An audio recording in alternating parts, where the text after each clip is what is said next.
In cybersecurity, trust isn't given, it's always verified. I'm going to show you how to use a simple PowerShell command to verify the integrity of a file or whether a file has been compromised or not. So let's begin. In your search bar, type PowerShell and run it as an administrator. Let's wait for it to load. Now, once it's populated, this is our file, right? We are going to send this file to someone through an email. So it contains, this is a demo. So I'll just close it here. So the prompt we are going to use is get dash file.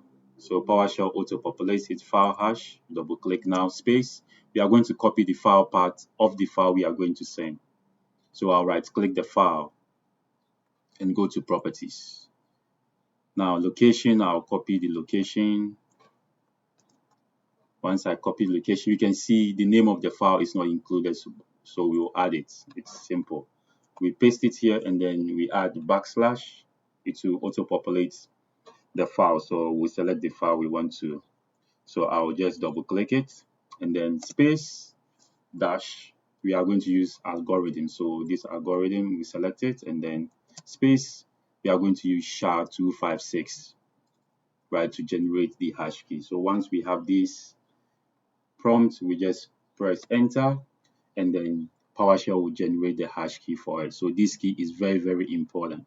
So the algorithm is SHA-256 and we have our key. This is the file part. Now, when you email this file to the person, what you need to do is to send this hash key also to the person through a text message. You need to use two different means to send these messages, right? Now, when the person receives the email containing this file, they will download it. Once they download, they will not open it, but they will have to run the same command and then generate a hash key. Now, what they will do is to compare this hash key you send them to the one they generated on their computer. If it is the same, then it means the file has not been compromised. But if even one letter or one number is different, it means they are not supposed to open the file. It's been compromised or something has changed. Now, let's try to change or add something to this test file and run it again and see what happens. So what I'll do is to double click the file and then let's say I add 3 to it, the number 3 to it.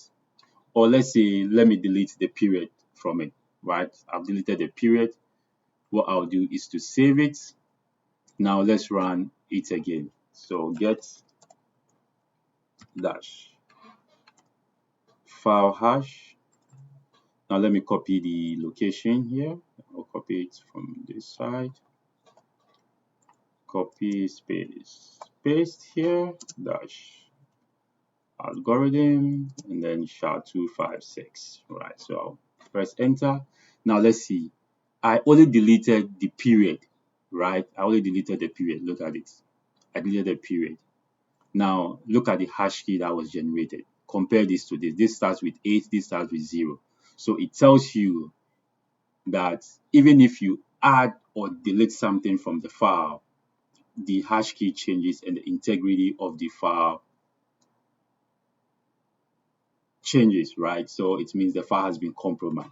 So this is what cybersecurity and SOC analysts use to determine if a file has been changed, has been tampered with, compromised or not. So you can use this if you want to send sensitive information to a friend through email. You can generate a hash key, send it to them separately, and then send the sensitive information through an email.